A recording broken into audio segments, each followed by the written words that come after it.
Good evening, everyone. It is August the 8th, 2023, and the time is now 6:03 p.m. I'm going to call this meeting of the Urban Design Commission to order. Pursuant to Chapter 2 of the Acts of 2023, this meeting of the Urban Design Commission is conducted by remote participation. We will make recordings available upon request as soon as possible after the meeting. My name is Sarah Lewis. I am co-chair of the Urban Design Commission. With me this evening, operating the tech in the background and keeping me on track is Emily Hutchings. So we'll start with a roll call of the commissioners present. Frank Valdez. Andrew Abba. Here. Tim Talon. Deborah Fennick. Here. Great timing, Deborah. Sherry Rowan. Here. And Tim Hood. Present. All right, I would like the record to show that while not present at the June 27th meeting, when 720 Broadway was first brought before the commission, both Andrew Abba and Sherry Rowan have submitted the affidavit confirming they watched the recording of that meeting and can participate in any votes for 720 to 722 Broadway that we need this evening. Our first order of business is the approval of the meeting minutes for May 9th, June 27th, and July 11th, and July 25th, all of 2023. Do we have any comments, or can I get a motion to approve the minutes? Motion to approve. I'll second. Motion to approve by Tim Hood, seconded by Sherry, I think it was. Roll call vote. Sherry. Approved, yes. Andrew. Yes. Tim. Yes. And Deborah. Yes. All right, all those 5 sets of meeting minutes approved. 4. Thank you all. All right, general business this evening. We are still in design review for 720 Broadway. I'm going to remind the applicant that they have 20 minutes to present. And this project is continued from June 27th. A reminder to the commission that there is a memorandum of understanding with the Historic Preservation Commission on this project. And we do have Sarah White with us this evening should any specific questions come up about the HPC decision or the memorandum of understanding. This is an MR4 general building, and we still need to vote on the facade, design guidelines, whether they've been met, and if there are any additional design guidance that we should provide. So with that, Emily, can you unmute whoever needs to present, please? This is Emily Hutchings. Through you, Madam Chair, I have promoted Ann Vigorito and Christopher Vance for the applicant. Good evening. Thank you, Emily. Good evening, Assistant Chair Lewis and the rest of the UDC panel.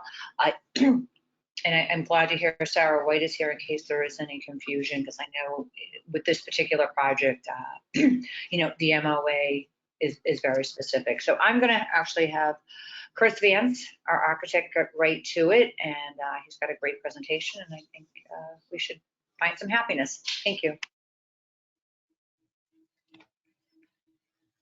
All right, great. Can you guys hear me? Yes. Okay, great. Can you turn your camera But we on? cannot see you. All right, let me share my screen.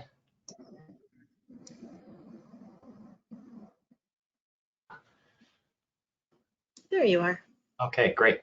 You can see me. So I am going to share my screen.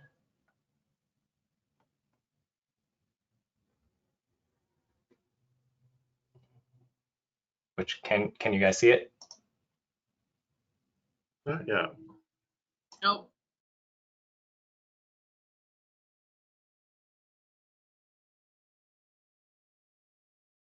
There we go. All right, great.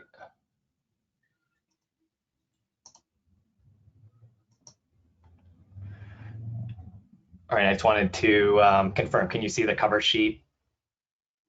Yes. Okay. Yes. Last time I had a little bit of difficulty, so I wanted to make sure it was presenting this time. So thank you for having us again. My name is Chris Vance of Vance Architects, the project architect for 720, 722 Broadway.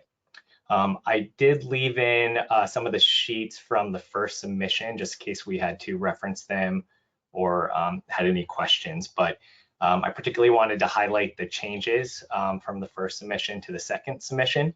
At the first submission, it seemed like the board was leaning towards option 1. So what I'm presenting today is option 4 of the 3 first facade options, which is a modification of the option 1. So I'm going to jump through unless Andrew and Sherry need a little synopsis of the project, or should I? No, we watched a recording from the last time. Okay, great. So I'm going to skip through the first few slides here so that I can get to the renderings. How will you talk about the Chris. though? Okay, there it's go. Now it's changing. Okay, can you see the elevations? Yep. Okay, great. And I believe someone had a question. Yeah, I was just asking how, at some point I would like to go back and look at and talk about the landscape plans. Okay, all right, great. We can do that. So as Sarah had mentioned, and I highlighted here, if we look at the Broadway elevation, which is elevation 1 on the left, I have the dashed red line, which does show the property line for 722 Broadway. So that portion of the site and the building was approved by the Historic Commission under the MOA. And as you can see, it wasn't a 50-50 split on the elevation. This was intentional. I had designed it so that there was more of a 70-30%, so that the historically approved section wasn't equally distributed amongst the Broadway elevation. And this slide here is just showing a reference to the materials for the project. So the materials have not changed dramatically from the first submission. We did, if you see the 6, which is on the back side of the building, we did switch from a precast panel to a cement siding, which ties in with the 4th floor material, just using a darker hue of it. And all the other materials are the same from the original submission. So we have a dark gray blend mix on the left side of the Broadway elevation, and then a red brick blend on the historically approved side of the elevation. And then we still have a vertical standing seam metal for the projected bays. And then the 1st floor pedestrian level is a precast veneer block. And this sheet here is showing against similar to the one before, but we have a blow up of the ground floor elevation. So there's discussion about activating the pedestrian level along Broadway. So what we have done is stepped back the storefront at the retail commercial space. so that we can allow for some outdoor seating, which would, again, brings in more activation at the pedestrian level. It sort of slows down the pace along Broadway and does provide some protected outdoor seating for the commercial space, which we know is going to be Lindell's Bakery. So this vignette here shows how once we move past the historically approved section, we do step back the storefront so that you have about 3 feet of seating area that's protected under the canopy of the entry for the commercial space.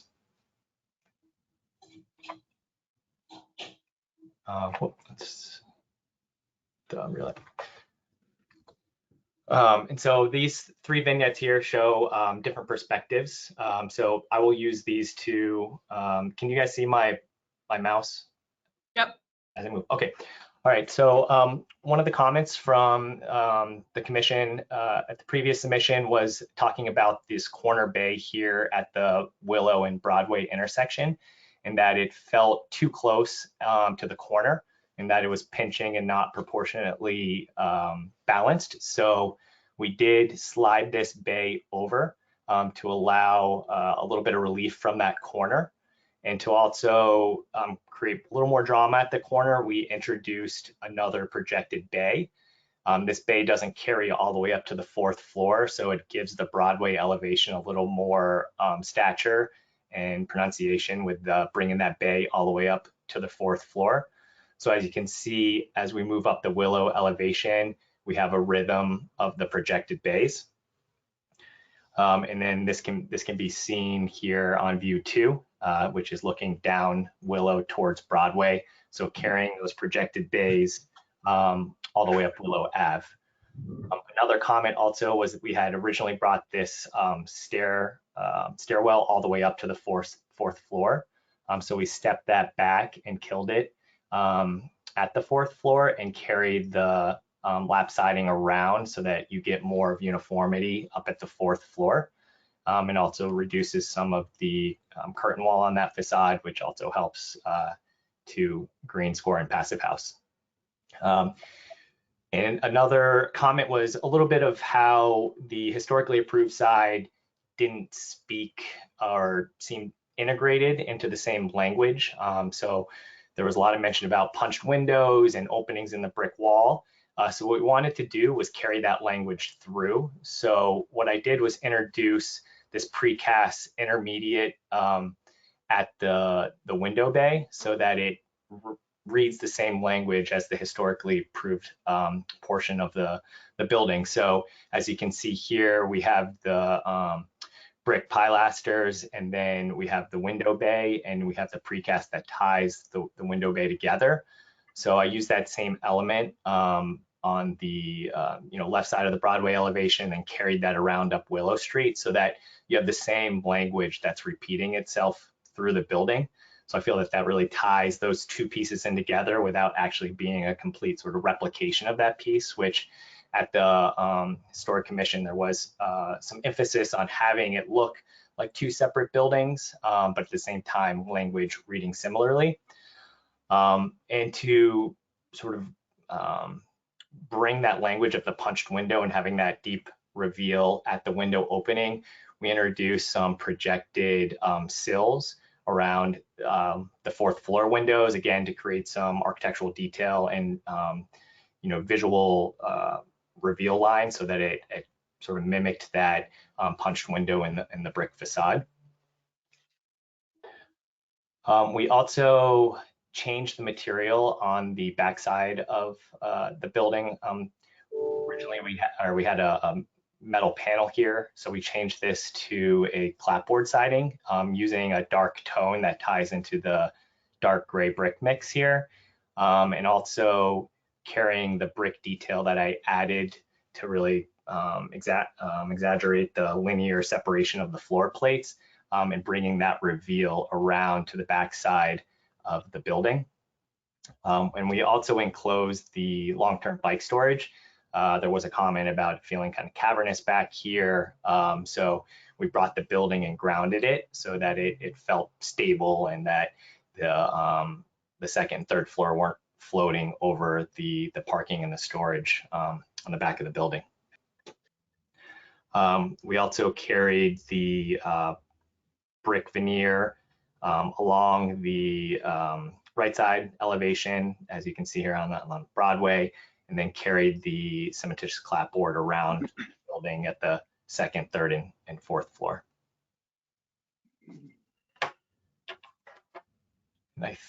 Chris, can I ask a quick clarifying question?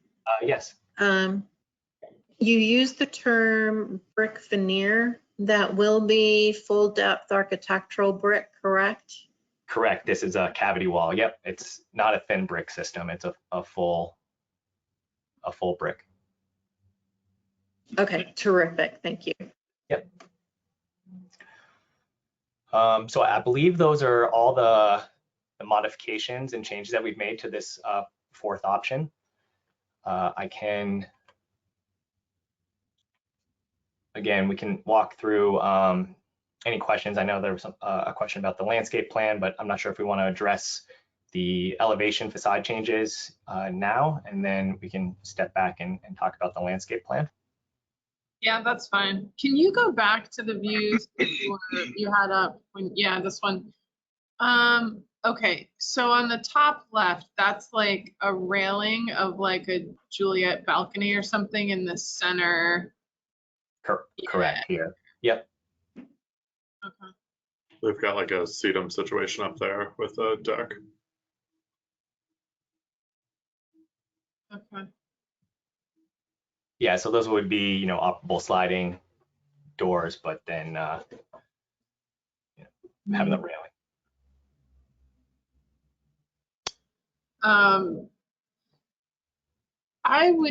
I'll offer this and then defer to Tim and Deborah and Andrew. I feel like the projected sills add a layer of complexity that doesn't support the building. It almost feels to me like it's one more level of depth that almost detracts from the rest of the texture that's happening on the facade. Are you talking about on the fourth floor? Yeah, exactly. I for whatever reason, and also maybe because on the top right facade, they alternate between the bays. So I don't know, that to me feels spatially and volumetrically complex in a way that I'm not sure is helpful. And then are the precast pieces under the windows between the historically approved building and all the rest, are they the same size or are they different sizes? They're just similar material and similar design. It's hard to tell. Yeah, same size. Same exact size. Okay. Yep. So, from let's see, it might be easier. Like here, you can see that they're the same size. They carry through. And then I know there was a comment last time about the Lindell's signage and how iconic it is and beloved by all of Somerville. I don't know if there's been any development on how the existing like iconic imagery will be incorporated into the new building. Yeah, so I've been working closely with Lindell's, and their desire is to take the blade sign that's currently on the facade of the building and incorporate that into the interior design. And then they've actually started to rebrand. And so they want to incorporate that new rebranding. So in terms of that signage on the exterior of the building, I mean, that's still in the works, but they don't want to lose that blade sign, and they want to make that a feature of the interior design of the space. So when you're looking from the Broadway elevation, you're going to see that beautiful historic Lindell's blade sign that's going to be inside the space, and then they'll have their rebranding. Okay. And then my last question on the facades was if you could go back to the back, I think the side, on the bottom here, Why not all brick? Why have the cementitious clapboard on the top 3 floors? I mean, I think it really comes down to sort of economics of materials.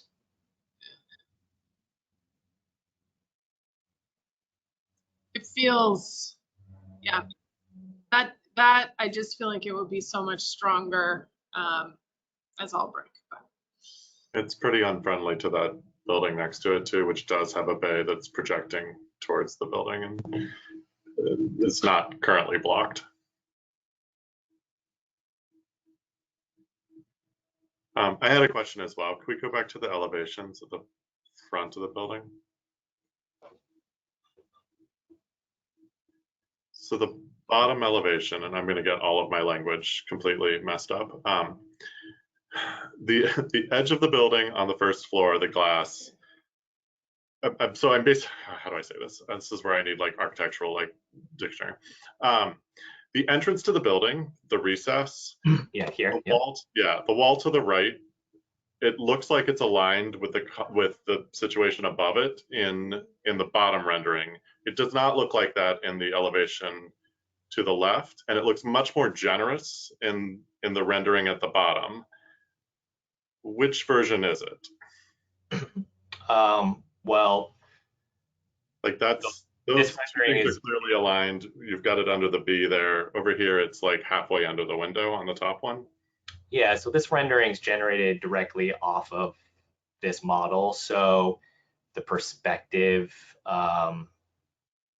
this perspective might be throwing off that proportion because nothing was changed from the rendering and the elevation. And this, originally, and this was a comment that was made at the previous meeting, is that I actually had that bay lined up with the entry. And so I slid it over.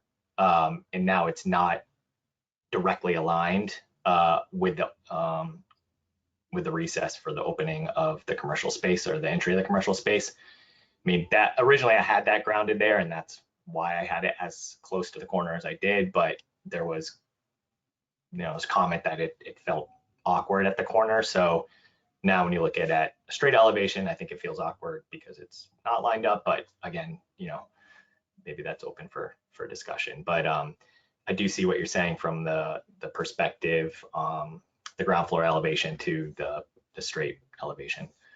Much stronger in the ground floor elevation. Is there anything holding you back from just widening the entrance to align with the bay? I'm gonna have to go back and look at the fenestration calculation for that ground floor, but we're pretty close. So I can certainly look at it. Do you happen to have the plan of the first floor that shows kind of like the activity that you're showing in the rendering? We can see that at the sidewalk. We don't have a plan developed at the moment. This is really more of a conceptual vignette of, a bakery space. This has still not been designed out, so I don't have a plan that would show, point of sale counter and displays and. I think site plan could you describe setting in the windows and gaining more space on the streetscape? And it would be great to see what that space is, how much that is. 3 Yeah, feet. I don't have a floor plan in this presentation, but originally this storefront was lined up with the storefront on the right side elevation here. This has all been stepped back 3 feet. So now, we had 12 feet. So now we're at 15 feet from the curb edge. So is there a just landscape plan that shows that dimensionality and what the material is within that zone? We have not updated I can go to the landscape plan just so you can see it, but. Yeah, it doesn't look like the landscape plan has changed at all from last time. No, we didn't. So basically this wall here, which I'm pointing to, that was stepped back. So that material would just continue back into that space. There was a question at the last meeting about why change the material at the property line. And I know you had said then you were trying to differentiate because there will be seating there. But I think the comment was it would feel more generous and more connected with the public realm if the materials were consistent. Yeah, I mean, unfortunately, we have to have permeable pavers there. And so if we extended the current sidewalk, we would not be, we'd be taken away from our green score. So, Well, maybe it's the same That's color, not, I guess, is the. yeah, that's, never mind, sorry, keep going. Yeah, so I mean, we could try to match the color of the city sidewalk, or, but we are, we're trying to maximize our green score, and we have to use permeable paver units. To a degree, I mean, or you find other ways to meet the green score other than just accepting that we're going to have a 2-foot strip of permeable pavers that looks a little bit weird. Like, you're kind of asking the urban or the public realm to accept this kind of weird condition so that the building can meet the green score, as opposed to the building changing in order to accommodate it some other way that is not impacting the civic realm.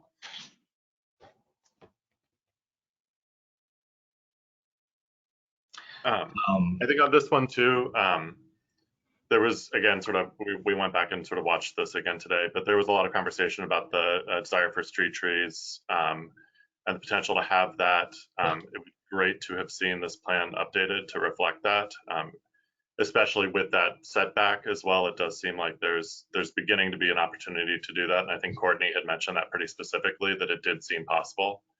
Yeah, so we did look into that. It wasn't something that we took lightly.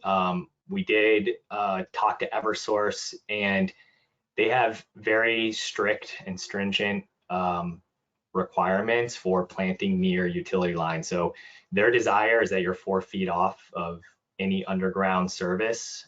So it's not something that we can easily just say, yes, we can plant 3 new street trees here.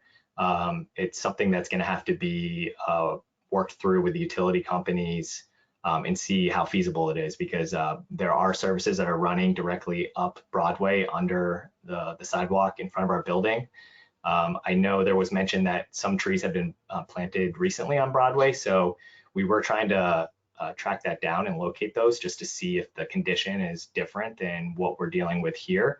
And we also did work with Kati over at Vernon to make sure that we weren't missing something. So it is, there's a lot happening. And so the coordination of successfully getting some street trees is something that we would, it's desirable and we'd love to do it. It's just coordinating that with the utility companies. Yeah, which we understand, but it's important to have a plan that shows what the desired outcome is, because if we just walk in with the Eversource, they're always going to say no. The conditions you're describing are universal in Somerville. So to say that you have to be 4 feet off, that would preclude us ever planting a tree in the city of Somerville. So you need to have a plan that shows what you want to go to Eversource with, and you need to have a plan that shows what the desired outcome is. So have you gone back since June 27th to look and see if a tree has in fact been planted there? In front of the site? Yeah. Yeah, we didn't see anything located there. And then that's when we started talking to the utility companies about their requirements to see where we could put a tree. I would just like to add a little clarification in here. This is definitely because it's in the public right of way. Your points about street trees are very well heard and are of importance to us as well. There will be a whole lot of coordination when this project moves forward with PSUF and engineering to make sure that we can get or do get the trees that we want, and that would be on both streets. not just on the Broadway side. And it's important to note that that doesn't affect the green score one way or the other. Like that's outside of the green score only Correct. affects the property line. Yeah, it's outside of our property line, so yeah, it doesn't increase our green score, but But that said, I think there are also concerns with this landscape plan. My primary concern is 20%, or sorry, I think it was something like 27% of the green store comes from the preservation of that one catalpa tree.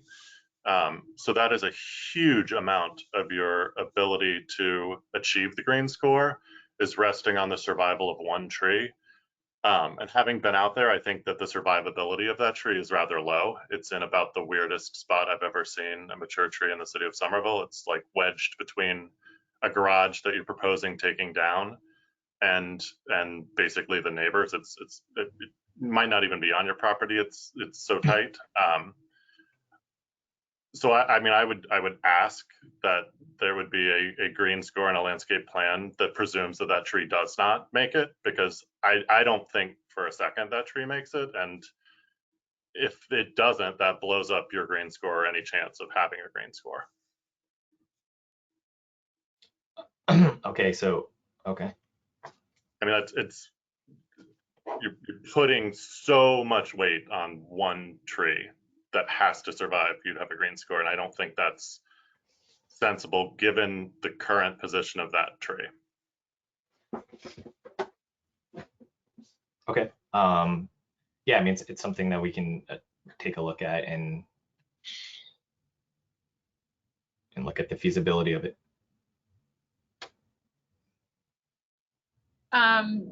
Do you guys, Tim and Deborah, do you mind if we just finish the landscape conversation since we're here and then we can go back? Is that okay? Sure, yeah.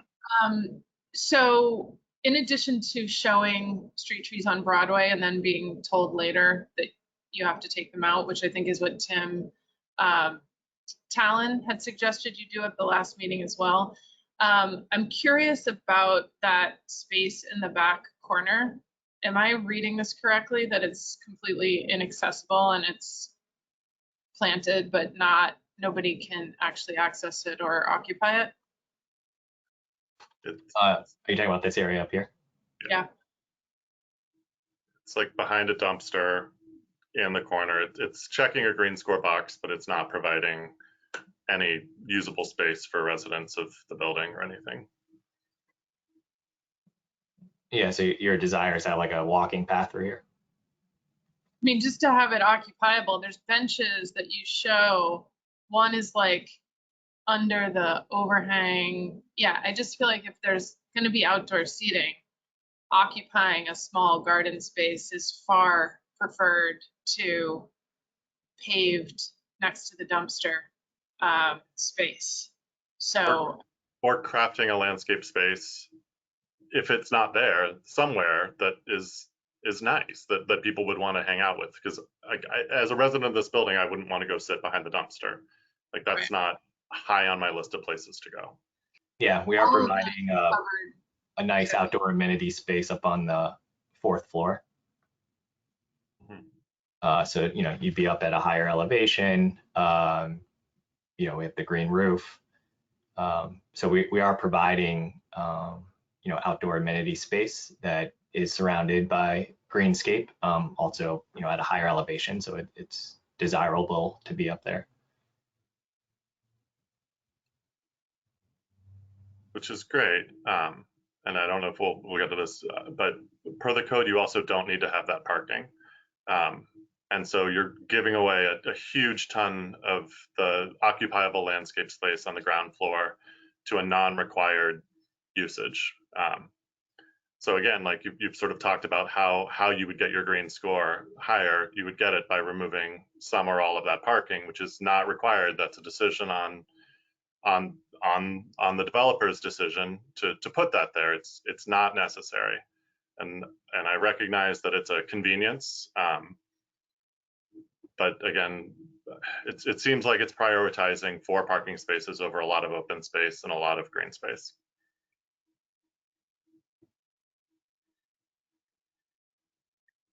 Okay.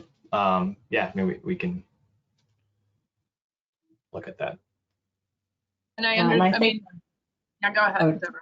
If just to follow up on that idea, that part of the plan, that plan isn't showing the enclosed area that you've introduced since the last, what do we call it, since the last review that we had, which I think is an improvement to the project, that it doesn't feel like, you know, it's, I think I might have been the one that was complaining about it being just cavernous, you know, underground space.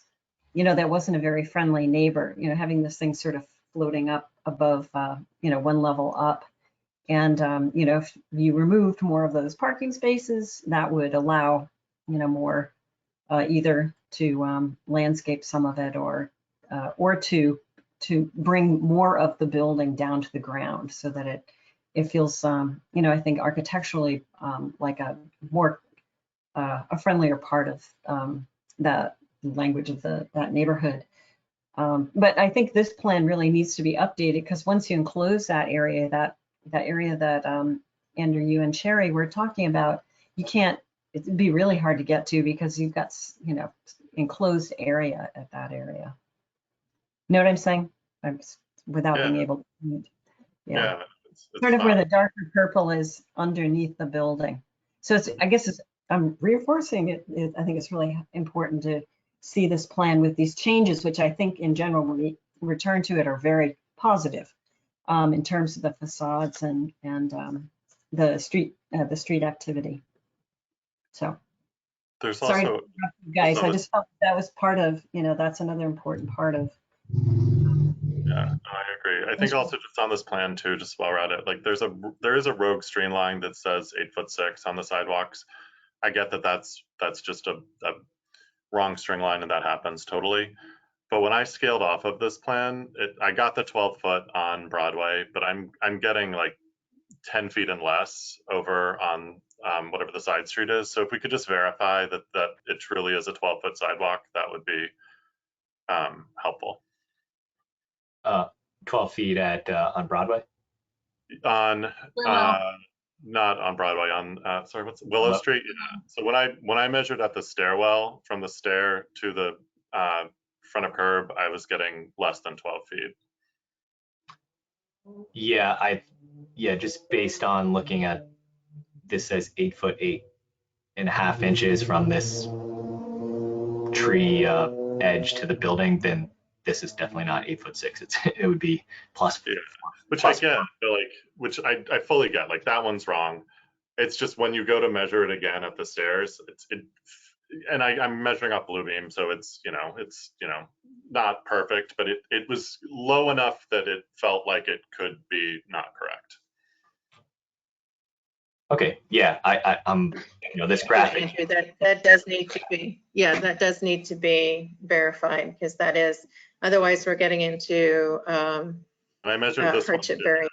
Yeah, it was the same thing when I measured off the civil. Yeah, it could be a product of these being dropped into a presentation, but yes, I will verify both of those dimensions for you.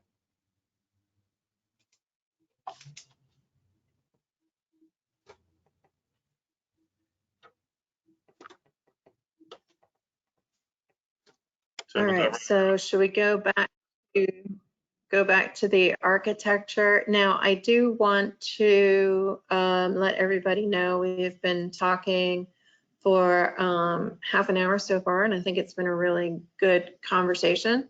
But I do want to make sure sort of as we wrap up, if, you know, sort of we think about what the votes might be and what it might be by moving forward as to whether a new site plan can be submitted and reviewed via email versus coming back for another meeting. So just keep that in the back of your heads.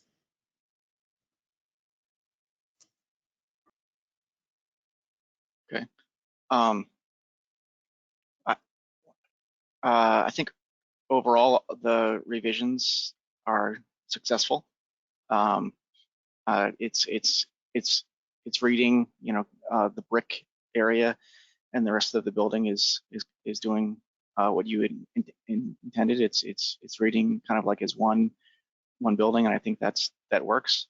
I think recessing the first floor, it seems to be successful as well. You can read a little bit more of the brick, so it starts to differentiate the mass of that historic area from the rest of it. I was asking for a plan, basically of the public area. I was looking to see like where is like the face of glass to the property line, where is the overhang, are tables spilling out onto the sidewalk, what is the dimension of the public way to like adjacent bike rack or lamp. I couldn't really gather that from the materials presented. And unfortunately, it looks like the landscape plan hasn't yet caught up to the architecture.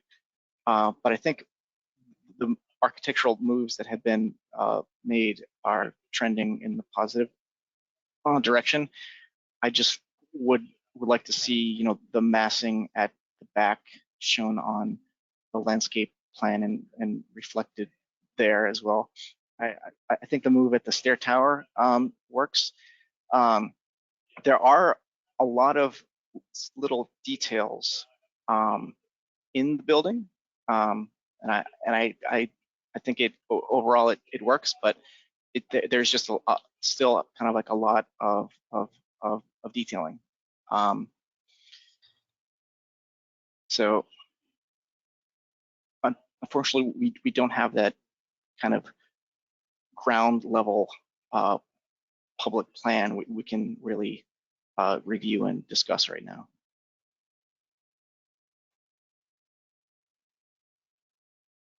Yeah, and Tim, I think you point out, looking at the perspective and seeing the return of the historic building, providing a wall, that helps define that outdoor public space, I think I think that's pretty successful. If I'm reading this correctly, the historic building is, you have not set that section of the Broadway elevation first floor back, correct? Correct. That's in the same location. No, and I think that's a nice move and something that sort of reinforces, I think, that the language of that building. It's less, it's less like a facade. And I agree. I think this has come, it's coming the right way. And I know you still have to design it, detail it, and there's a lot more to come along. But I think it does feel unified. It feels like it just has a presence that I think now counterbalances the historic section of the building. It incorporates it. I mean, I think it's integrated massing in general, but I think that simplicity of it made it more compatible with the brick piece of this. So I just think that's coming the right way. I still feel like that back section could be grounded a little more. Looking at view 2, just the corner, even if only there are 3 piers there that are holding that up, only the one that's actually on Willow Street, maybe that becomes more, longer pier, more like a wall section or something. I feel like that would help out the building. But I do think the part that you brought down has helped out. It could have it could support the landscape too, have an interesting texture if you are able to develop some green, occupiable space in that area that it sponsors a trellis or something. It feels that it, feels like a nice backdrop so that space, it just gives a little more greenness to that back space. Okay, that's it. Thank you.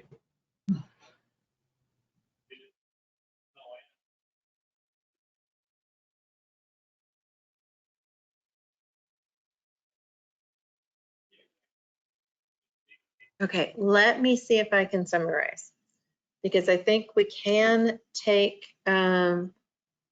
some votes this evening, given the fact that I think we have the vote on the option 1 modified facade. seems like we're in support of that.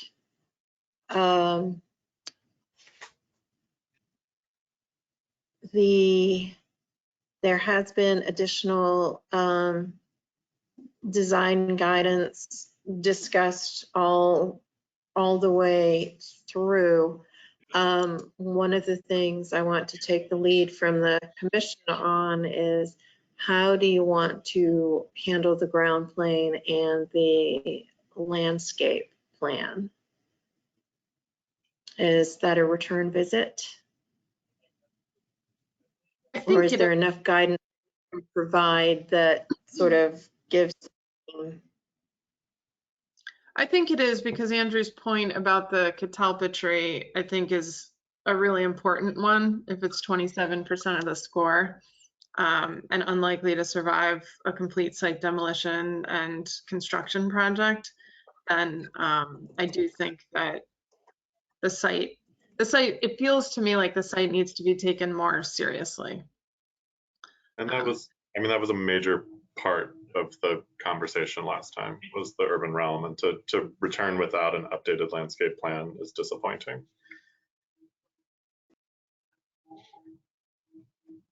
And I'd also encourage you, just in the future, to have your landscape architect present it, just because they're the ones that understand the nuances of it.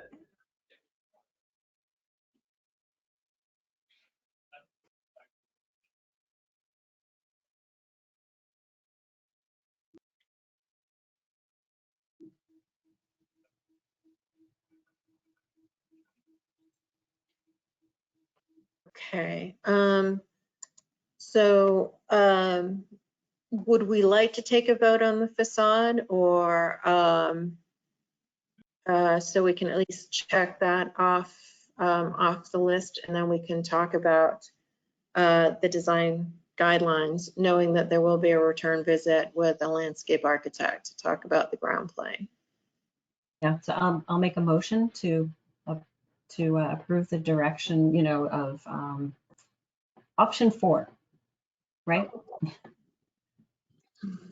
I will second.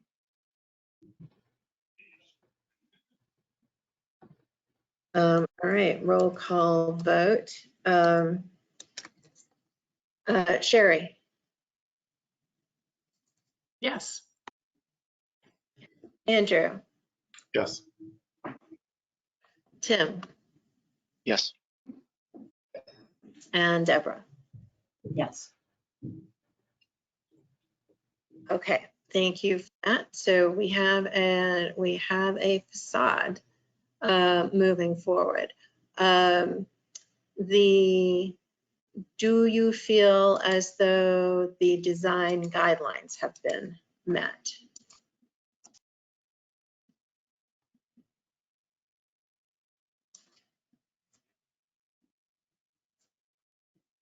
If they're coming back, do we need to do that right now, or is there Yeah. any?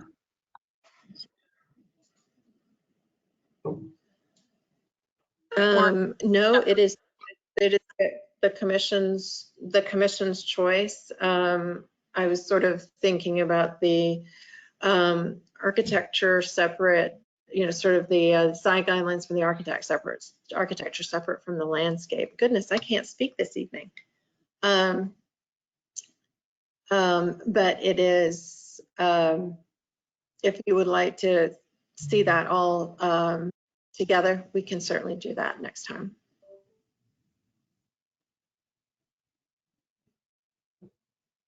It doesn't seem to, like, I mean, if they have to come back, it doesn't seem like it's saving any time to approve it now, since they'll be back anyway. Yeah, that's fine. All right, then I need a motion to continue until the next meeting. And hopefully we will have an updated landscape plan and a landscape architect to present it. So moved. Seconded. Motion by Sherry, seconded by Andrew. Roll call vote. Sherry, Yes. Andrew, Yes. Tim, Yes. and Deborah. Yes. All right. Thank you, Chris. We will see you. Andrew or Emily will be in touch with you about the next meeting. And we will see you soon. Right, absolutely. Thank you. Thank you, Chris. Thank you. Thank you. Good evening.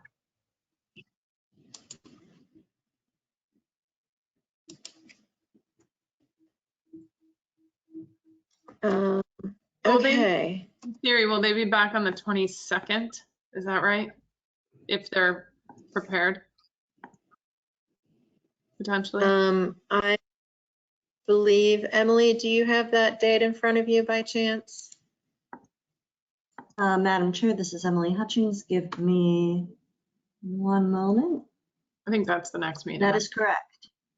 Okay. Hopefully they're back. I don't want to extend it, but it feels important. Yeah. Okay.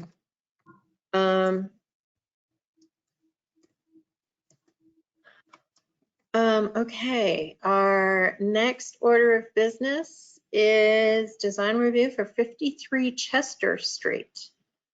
Emily, will you unmute the applicant? You have 20 minutes to present. I will be keeping an eye on the clock. And commission, this is an MR4 general building.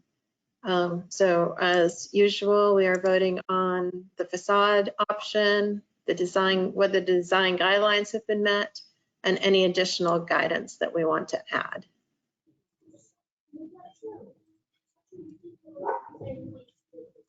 This is Emily Hutchings. I believe that Ann Vigorito is the attorney for this project. I also see Katya Podziadlo has her hand raised. I am voting. Thank you, Emily. Yes, I'm joined by Peter Quinn. He's our lead architect on this. So in the spirit of time, I would ask that Peter Quinn take over at this point. He's ready to go. I apologize. Thank you for clarifying. Yeah. All right, Peter, you've been made a presenter, so you should be able to share your screen. Okay. Good evening. Let's get everything working. Okay. I assume you can hear me. Good Yes. evening, everyone. Thank you for hosting us tonight. I'm going to present a relatively small project that has big ambitions. It's another way to put it. So, you know, the project in Chester Street, you likely seen the site many times. It's right next to Red Bones. And it's right at the corner of Red Bones. And I'm going to show my screen now. Let's see. Okay. Here we go. I was asked to present a small, a brief urban design study, and so I'll present that first.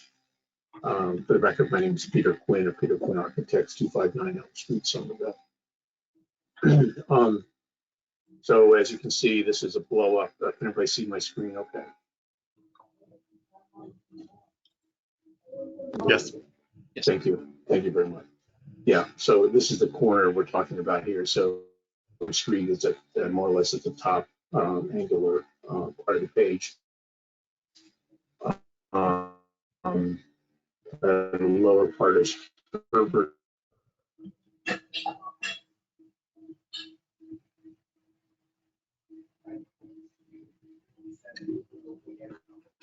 Can't hear you right now. Street. Can you guys hear? Lost audio. Is a combination of 1 and 2 family Peter, we're having trouble with your audio.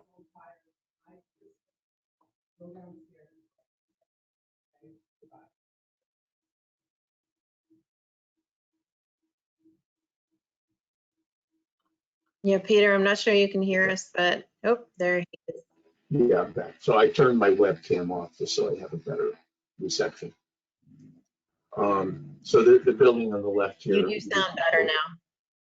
Yeah, thank you. It turned into the mixed-use building on a commercial site, which has a big effect on our project. But just to give you a brief overview, in terms of the zoning, it's an MR4 lot. It's abutting CC4 where that new project was proposed. And our nearest abutter on the MR4 is Red Bones, followed by closer to Elm Street, some more restaurant type and bank buildings. Across the street is NR, which is true to its name. It's mostly 1 and 2 family dwellings. We are on a pedestrian street along Chester, and we are also within the watershed, of course. So to give you an idea of the buildings around there, if you haven't seen them before, of course, this is the site of the commercial building just to the left of our site on Herbert. This building here will be torn down under the new plan, and a large commercial building will be built in this location. And we have integrated that into our drawings to assist with your visualization. Across the street from us on Chester is what used to be called the Social Security building. Been around long enough for that, I guess. But it also is now where the grocery store is, and cannabis dealer, and 24/7 type offices, workspaces. And then the next one I want to show you is kind of more locally on our site. This is the actual building that we would tear down, and this is the site location. As you can see, there's quite a few wires in this area, which is some concern for us in being able to develop this. And the sidewalk is narrow. It's approximately 6 feet on both sides. So we know we need to increase that to 12 feet, which you'll see in our drawings. Across the street, that 1 and 2 family dwellings, just to give you a sense of the scale of that. I have some head-on shots as well, so they're fairly attractive, steeply pitched gable end buildings. There may be an occasional mansard in the area, but for the most part, they look like this. In terms of what's going on with the street lot, or the one that goes all the way through to Elm Street, the way it's designed is that, as you probably remember, it has a 3-story portion that's going out to Herbert. And then behind that is a 4-story section that steps back a bit. And then beyond that is a 15-foot high mechanical screen for the labs that are proposed. I'll go to our presentation for the building now. First, our context site plan, which is our stepping on point from the urban design analysis. We are building to near zero lot line on 2 of our sides, the interior sides. The sides that face the streets, we would widen the sidewalk to 12.1 or 12 foot. And that's the intention of the design guidelines as well. So much of the widened sidewalk is actually on private property, so that has to be deeded over, and then we work with the building from there. So it does greatly decrease the allowable footprint of the building by having this 12-foot requirement, but I think we made it work. What we're proposing here is a small commercial space that is compliant with the SU street guidelines for commercial space on the ground floor. Our building type is a general building as a result. So what we're proposing here is a commercial space on this ground floor and then 3 residential units above, 1 on each floor. So it's a 4-story building, serviced by an elevator, stairway. And then we have a parking garage in the rear of the building. We're actually along Herbert Street, but rear as far as the one views it from Chester. So that has 3 parking spaces, regulation size, and also parking for 3 bikes in back there, and the trash and recycling room all in the interior. We have a residential entry. We actually have 2 of them, one coming from Herbert Street, going through the vestibule and lobby. And then we'll have another covered one that comes in from Chester Street as well. That loosens the building up a lot to have that open space and allows us to get a little more space under here for gas meters and similar things. Planning of the building is very simple. Each floor has its own unit. There are 3-bedroom units, and we have a big open kitchen plan. What I do want to show you most importantly is that we are trying to produce some very generous decks. One at the corner, which is an element in our design visually as well, and then another shared by 2 bedrooms on the side of the building. We also have bays on the side of the building as well that are reminiscent of the bays across the street of the neighbors, in the sense that we try to scale those to work well with the neighborhood. I'll not go through the other plans as they're similar. On the elevations, we have this is our study number 1. It's up there with our design. We try to introduce both the bays, as I just mentioned, with the generous windows, and then a balcony beside one of them, and another balcony at the corner to make this feel like a real open plan with lots of light coming in and good relationship to the street and our neighbors as a result of having bays and balconies. The corner itself is angled, leading to a corner entry into the commercial space on the ground floor. On this scheme, we bring storefront windows nearly down to the ground. We have spandrel glass above, but our ceiling height is the full height that's required under the pedestrian street rules. At least 15 feet. And then the rest of the building is glazed or fiber cement siding type appearance. And that creates a strong base, which we then, on top of that, we place the residential units. The head-on view that we see from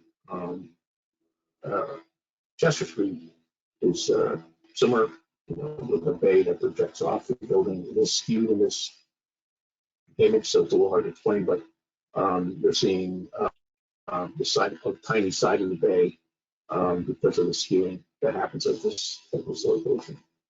The corner balcony that I mentioned before is right here. Give you an idea what that looks like in 3D. It's this here. So this would be a nice way to approach the corner without having anything monumental there. Getting to kind of overpower it, and just have create kind of more of a space that allows people to look at the street, look at activity, and create a nice sense of openness for the residents and pedestrians. We have some alternate plans. This one, just to include my presentation on that, would have fiber cement siding and wood siding as well, just as a detail. I do actually have a drawing that shows the context on that. I'll just come back to that in a minute. This is the interior views where we just use like a metal siding because we expect this to be built up against at some point, including the end that faces the new building on Elm to Herbert. So in context on the elevation, you can see the streetscape here. This is the latest drawings that we could get on the 17 Herbert building that goes all the way through to Elm Street. You can see the 3-story portion, which I think projects, is right out to the street, might be that, not right out to the street, but they had to provide the 12-foot sidewalk as well, so we're more or less co-planar with them. But what I was particularly glad that we were able to achieve is the massing of our building is at the same height and somewhat similar mass to their building, so that this provides kind of a nice continuity of the street. Then their 4-story section is recessed back. I guess this is a truck bay of some kind. So that allows our building to have a little bit of presence before we immediately go to a full-size building. And then similarly,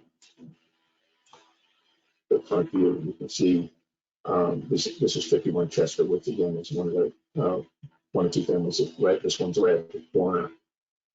And beyond that, beyond our building, you can see the 4-story section that pops up. Red Bones to the right here. So we actually kind of matched Red Bones for the 1-story portion, which was a happy coincidence that we were able to do that. Alternative massing, we eliminated the bay windows and just went to a flat kind of modern style windows with large open pane and then simple casements beside them. This is similar to what we have on the first study, but the building is flatter this way.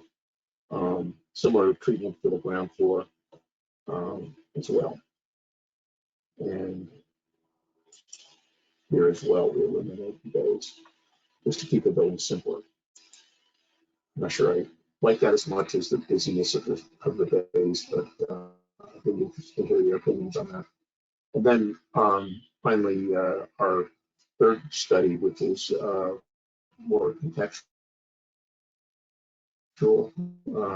breaking down the scale even further with somewhat more traditional bays with double hung windows and balconies that are semi-enclosed with wall through railings. Also introducing a green wall down at the lower level. I mean, of course, we can mix and match some of these ideas, but just wanted to put them out there.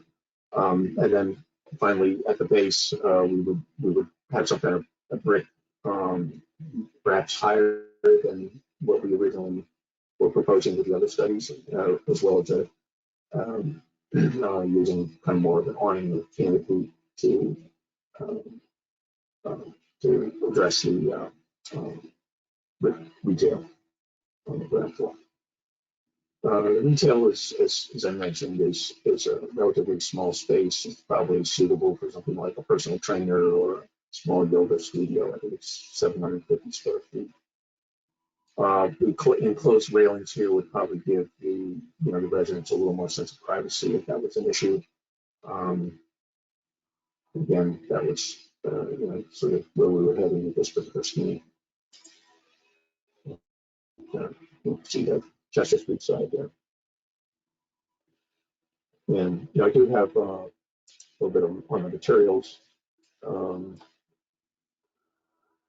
The fiber cement that we would use, different types, different configurations, including board and batten in one of those schemes. And we have metal siding, the open railings, the wood material, tongue glue, and the brick. On one of the schemes, we have a little bit of brick. And then the vine trellis that I mentioned. I do have a shadow study if that's something anybody wants to see at this stage. I usually show them to the planning board, but I'm happy to do that here. One thing we do have a landscape plan, and our landscape architect is with us this evening, so we could talk about that a little bit. I think that might be something people would like to hear about. So I'd like to pass it on to Katya Posadia. You can pick up from here. Thank you. Katya, I'll manage the screen for you.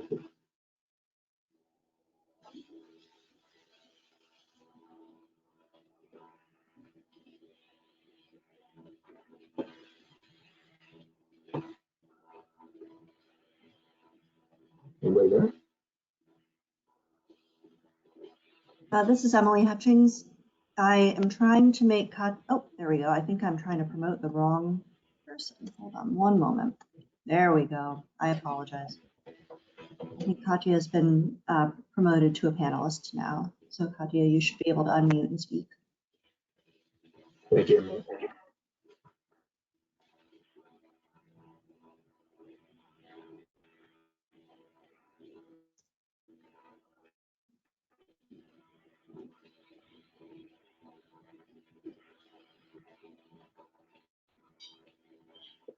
So I guess we can't hear Katya.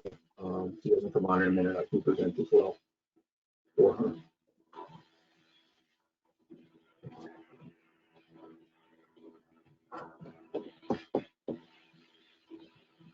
This is Emily Hutchings again. It does look like Katya is unmuted. It just seems to be an audio. Oh, can you hear me? Oh, Yes. there we go. Yeah, now we can. Yay. Oh, yay. Okay, great. I've been trying to find the right button, but the panel didn't show up until just a moment ago to try to navigate, and it's so complicated. It's very unusual looking to me. Anyway, thank you very much. Good evening. I'm Katya Posadlo, and apologies, I caught the very last moment of the previous project, which apparently we're landscape architects on as well, and I wasn't aware they were presenting tonight, and I'd be glad to join or provide whatever updates next month or later this month. Anyway, we've prepared this landscape plan for 53 Chester that you see in front of you now, and a few more pages after this you'll see in a moment. So this proposed project, as you've heard from Peter, and the public realm improvements provide a really crucial link in front of Red Bones, or in this area of Davis Square. It's going to connect the dots, you know, from that really vibrant commercial area along Elm Street, down the pedestrian portion of Chester Street in front of Red Bones, and then tie it into that adjacent new development at 249 Elm Street, I think, is the address. It's called the Seventh Spoke, I guess, which is right next to this project on Herbert Street to the left here. And that's going to provide a really safe and continuous, improved public sidewalk experience. So we're really glad to be able to provide that. And so you can see here that Chester Street's on the right, Red Bones is just to the top of the page on the upper right. And because the building is being set back quite a bit, as Peter described, we have this really generous streetscape. There are no street trees, and as you can see, we're providing street trees, permeable pavers in that same furnishing zone along the curb line, structural soil below all of the new pavements in both sidewalk frontages as much as possible. There might be some utilities under there that we'll have to avoid, but other than that, we'll be doing structural soil throughout to support the trees, and then a decorative band of pavers at the building to sort of frame the frontage as well. And a couple of planters out in front of the commercial space. Also included in our plan is a city standard bench in front of the commercial portion of the building on Herbert Street, as well as a couple of bike racks for a total of 4 visitor bike parking spaces in that furnishing zone. The residential lobby, there are 2 entrances. There's the entrance sort of to the top of the page in that covered area is distinguished with some different special pavers, making it a little more unique. And in general, along the frontage where we have a minimum 6-foot wide concrete sidewalk, we're making sure that those sidewalks link up effectively to the adjacent sidewalks on both ends of our blocks there. So that there's, you know, we're ensuring that there's safe ADA access along all of that, because it gets kind of narrow up towards Red Bones in comparison to our site. So we needed to make sure we linked up to that. If you could go to the next page, Peter. We have, I think, a section through. Do you have that in here? No. Okay, so we're skipping to the roof deck. And so on the roof deck, we do have some utilities that'll go on top here, but the majority of it is going to be a vegetated green roof to help, you know, mitigate urban heat island effect, which I love. I love that these are all being, you know, included on so many plans when there's not utilities up there.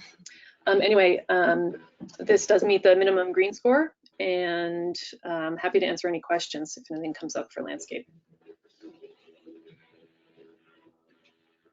That's it for me. Thank you. Yeah, Madam Chair, I believe that's presentation. Happy to take questions.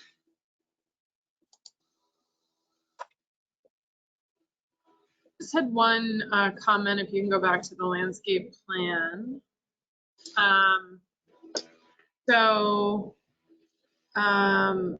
The Amelanchier, single stem Amelanchier to accommodate overhead wires.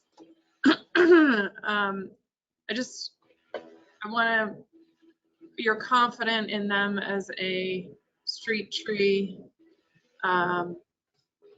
Andrew, do you have any thoughts on that? Vanessa planted one in front of my house. It is lovely and thriving. I was not sure. I have to like pull some stems off the bottom once a year, but it looks lovely. Okay. I think the only thing that I had thought on that is it would be great to get 2 species in there instead of 1, just to add a little bit of species diversity. But the Amelanchier has worked. Great. Yeah, and a nice strong single stem, central leader, I think would be key here. And then the sedge on the ground cover, you're proposing just to fill basically the tree pet. Nope, on the last image, it's the herbaceous material, yeah, in the tree pits. So you're just proposing to fill that consistently across? Yeah, we've been using Carex a lot in ground cover situations that are sort of higher trafficked. Mm-hmm. I'm not sure if people would walk on this or not, so the hope is not, obviously, and hopefully it'll fill in. It is a 12-foot long tree well, so it feels like it shouldn't be just bark mulch. It'd be nice if it had a little bit of greenery. Yeah. So, yeah, I mean, I'm not opposed to it. I would just say that in a lot of the elevation renderings, Peter, that I don't know if you guys did without and not have the landscape architect, it's just being illustrated as a really, in every case, there's a lot of diversity in flower in all of the elevations, and that's just not what's being proposed. So I just want to make sure that that's consistent. Yeah. We want to make it simple to weed and not be a question. I think sometimes I love the blend planting approaches, but I think it can get very quickly and easily confused with weeds, and people don't pull the right things to clean it up, and then it's hard to know what's supposed to be growing there. So for a straightforward approach, a single species in this one location for the ground cover anyway, to make it easy to maintain. And although, Andrew, I appreciate your comment about the species diversity, and usually we get to PSUF and they have some additional or different recommendations depending on this location and what they've been seeing in other plans nearby. So we'll take their lead on what they recommend as well, work with them on that, knowing that they'll have to be a smaller stature tree because there are some complicated overhead wires. Yep, that makes sense. Landscape comments, I don't have any really. I think in terms of the streetscape, it's doing what it needs to do for the site that it is. So I don't have a whole lot of issue with it. Yeah, no, I think it's fine. It feels scaled. It feels, I don't know, it feels right. I appreciate the new trees, appreciate the strip, and it doesn't, yeah, it just feels sort of proportionally correct.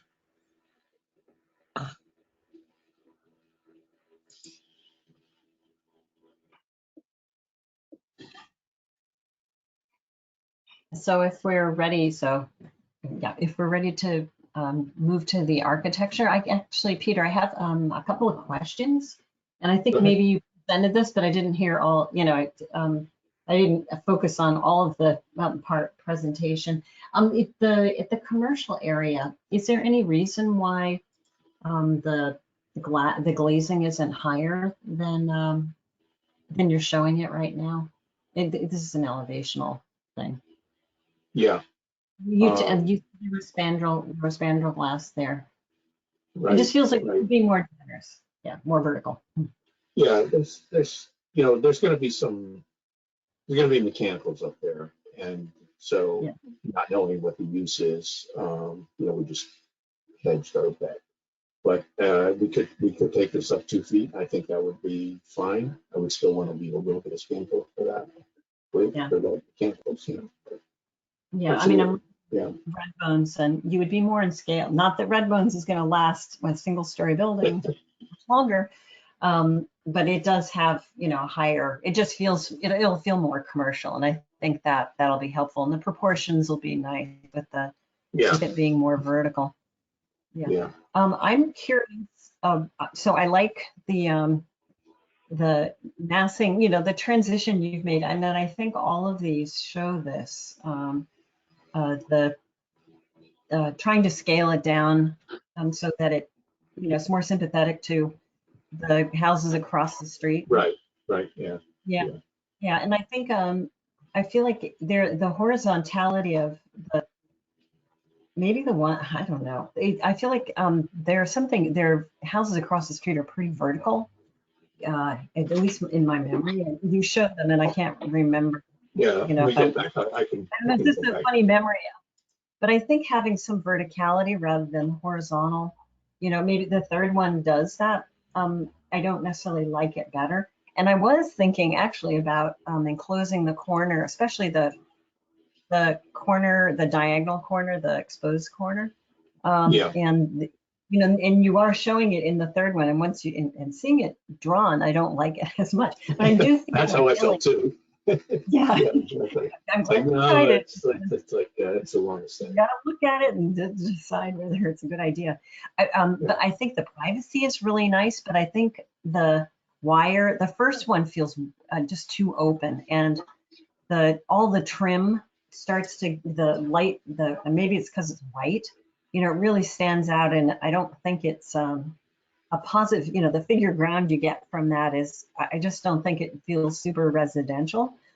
So I'm not sure it's helping things out. And again, maybe looking at a way to make these more vertical, whichever one of these schemes it is, I think might help this, you know, help achieve what you're talking about with that residential area. And it's a really nicely scaled little neighborhood there. But you know, it's funny seeing that little house. I think it has an exhibit out front or something like that. Some resting away. Yeah. Resting away. But I think, yeah, I do think just giving this more verticality would be helpful, and something between, you know, solid rail and this very light rail that you're showing here, you know, which you start to get the figure of the frame, that white frame, which is, I don't think helping any of the schemes.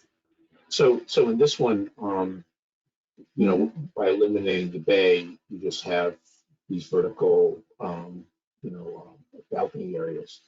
But losing the bay seems like a big loss, in my opinion. Yeah, it does. So, it does. Yeah. So this is, I mean, I think this is a matter of like detailing it, you know, so you can have a massing like this, if you're all in agreement, to have a massing like this, but with more, you know, with the trim sort of more thoughtfully done in a way that gives it more verticality, like maybe not have these horizontal components in the bay. Exactly. Like that, you know. Yeah. I can see that, definitely. Yeah. That sounds good. And I think, and again, you know, raising the commercial level, that will start to have more verticality too. And I think that will help the whole of the building. Yep. So those are materials seem appropriate. Does the, well, Deborah, do you prefer the massing of this first one? You know, without regard to the trim, and you know, maybe the railing be a little more enclosed and more vertical. Yeah, I think it just, you know, with that intent in mind to get that verticality, right now the figure of that white is making it hard to imagine. But yeah, I do think that sits better. It sits better on the total facade. You just, the other ones seem too small, and this feels, like it's the better proportion with the total facade. Oh wow, look at you designing. Nothing like blue beam. Better already. Yeah. I think overall, all the schemes are very well composed. The second one is obviously the simpler of the massing, but you know, I think I'm more partial to massing of 1 and 3, which has more of the projecting bays. It just has a little bit more interest. I had the same reaction at the ground level. The glass felt low and the canopy felt low, and I thought where you label the opaque panel, I thought that could get shorter. And I wanted to ask, what were you thinking for the material for that panel? It seemed to be consistent throughout each of the 3 schemes. I wasn't exactly sure what material that was. It was rendering as this kind of bluish gray hue. Yeah, it's intended to be the same glaze, you know, storefront glazing with an opaque panel inside. Oh, So okay. it would still look like, you know, glass in a frame, but just turned into a spandrel. So it has some depth, you know. Okay, so it's either like a shadow box or it's like a spandrel glass. Right, Okay, right. it's glass. Okay. Coated on the inside. Okay. Yeah, and I agree with Deborah's comment. If there's a way to look at the verticality, maybe like the, you know, like what you were trying to sketch there, like a multi-story reading. I think that would help. The question about the open railing versus the solid railing, you know, I can see what Deborah is talking about regarding the style of the rail, kind of like the aesthetic that it gives. But I think the solid for me just felt too solid. So I'm not sure if there's a happy medium. We do have this one. You know, this is a more vertical railing, maybe even with a center post. It might really help a lot. Yeah. Just a simple thing like that. And I don't need to be designing it for you. I'm just trying to get to a solution. Yeah. Actually, I think the massing of the third one is pretty nice. So maybe that the windows are what, you know, I think the windows and the solid rails, I think, were the things that I wasn't too keen on. I don't think those are, you know, are the right approach, but I do think the mass in this one looks pretty good. You know, it's got a nice verticality to it, and Right. the windows are a little retro for the, you know, I think it moves too far in that direction, I think. Yeah, that's good. Actually, now with the new energy standards, using a traditional double hung is going to be a big challenge.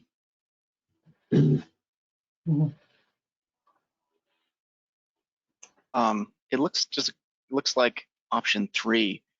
You are showing a vine trellis. Yeah. I think, was that the only option where that appeared? Sort of, but you know, like it certainly could be used. Yeah. We did not include this in our, green score. Yeah. Could be. But yeah, I agree with Deborah. I like the massing in 3. Yeah. In terms of what projects from the building, it's identical to number 1. But it's just, the roof is illuminated here, and the windows are changed, of course, and then we have the traditional, panel system. Yeah. So it's amazing how different the feel of it is. Yeah, and then the awnings at 3, they do feel lower because it's a different style of protection there. Yeah. But the awnings, wouldn't you agree? The awnings do give it a nice sense of scale to the streetscape. this case, I mean, you don't always want to rely on those, but, you know.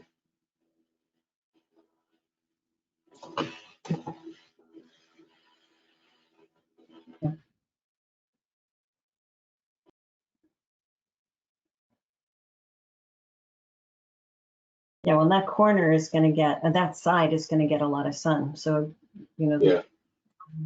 the vine trellis, you know, I think could survive there if it, you know, makes sense with the larger landscape Yeah. concepts. And the awnings, you know, probably that kind of thing is probably okay. Again, I would definitely want to raise them here to pursue the awnings. Just for record keeping purposes really quickly, Sherry had to log off, but let the record show that we still have 3 voting members, so we do still have a quorum. The conversation can continue, but it sounds like we may be ready for a vote on a facade option, if not others. Yeah, so, okay, sorry, I said, make a motion for, what is it, a facade study with the modifications that we had all talked about. Yeah. You know, So different, it'd be this number 3, this one. but not the rails and not the windows. Right. I think you had cut out a little bit there. Not sure if anyone else got that. Yeah. All right, so what I heard was we have a motion for option design, facade option 3 with the changes to the handrails and the windows as have been discussed. And the ground floor spandrel. Yep. Okay.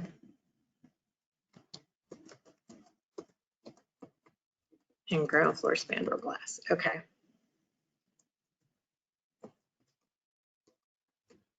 All right, did you get that, Tim? Yes. Okay. All right, so we have a motion. Do I have a second? I will second. All right, seconded by Tim. Roll call vote for preferred facade. Tim? Yes. Deborah? Yes. And Andrew? Yes. All right, thank you. Do we believe that the design guidelines have been met for the MR4 building type? If so, can I get a motion?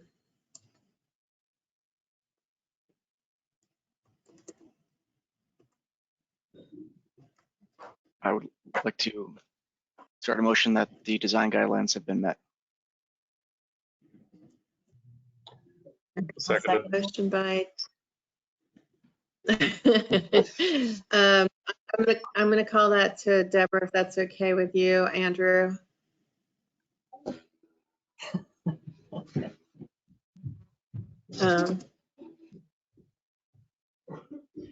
All right, roll call vote. Andrew? Yes. Deborah? Yes. And Tim? Yes. Okay. Then the final vote is, and I think we've already given the additional design guidance in the form of the handrails, the change in windows, and the ground floor spandrel glass height. Is there anything else we would like to add? I guess we didn't talk about materials, and I wonder if anybody has a strong opinion about the materials, so we picked the sort of the massing of the third one, but what do you all think of the Yeah. materials?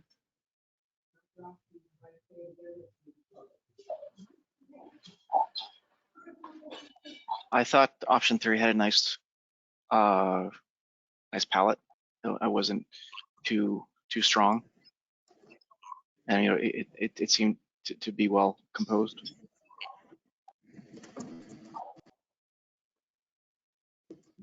Yeah, and that one had a brick base. Yeah. That's the only thing I'm not 100% sure about. Although that is sort of contextual, isn't it?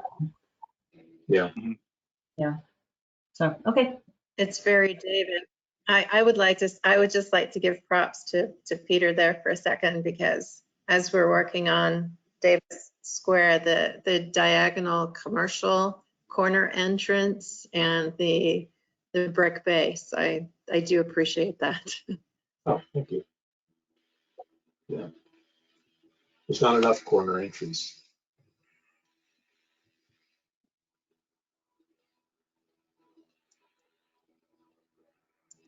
All right, so we need a motion that the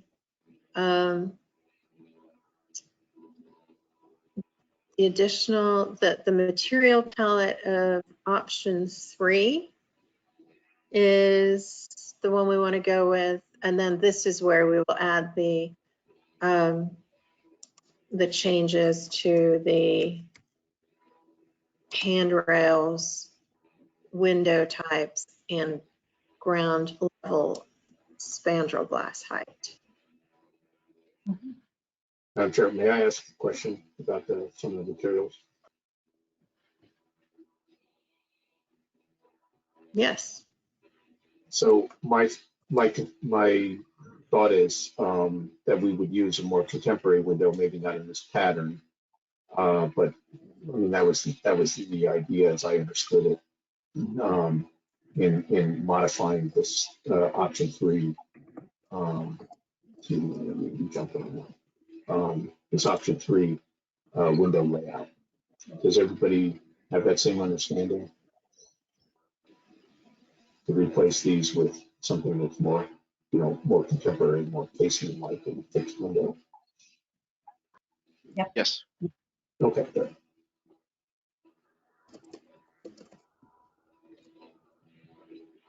And you can't get the double hungs to work anyway. Well, yeah, these would probably be casement windows that have a false double hung button. Right. Yeah.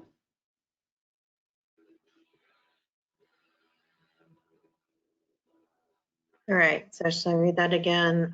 So the motion would be to accept the material palette of option 3 and additional guidance for design at the handrails to balance between the opaque and transparent, more contemporary windows closer to option 1, and an increased ground floor spandrel glass height.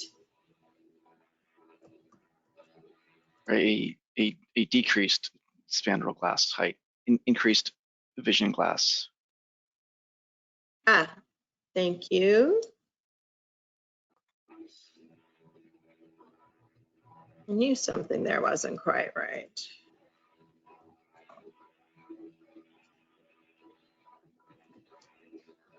All right. Did everybody get that, or shall I do that again? We got it. I think we got it. Okay. All right. So does somebody move that for me?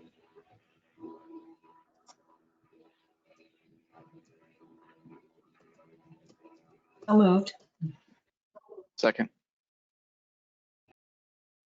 All right, motion by Deborah, seconded by Tim. Roll call vote. Tim. Yes. Deborah. Yes. And Andrew. Yes. All right, terrific. Then I think our votes on that are complete this evening. you. Congratulations, team. Thank you very much. It was fun. Thank you. Thank you. Bye-bye. Thanks. All right. And so it is 7:43 p.m. and I will entertain a motion to close the meeting. So So motion. moved. I can't wait. All right. That's the one you always do. Yeah, exactly. All right. Yeah, I'm giving Andrew this motion. I'll give the second to Deborah. Roll call vote. Tim. Yes. Deborah. Yes. Andrew. Yes. And I can't vote, but I'm in support also. So thank you all. Have a happy evening. Me too. Thank you. Bye-bye. Have a good evening, everyone. Bye-bye.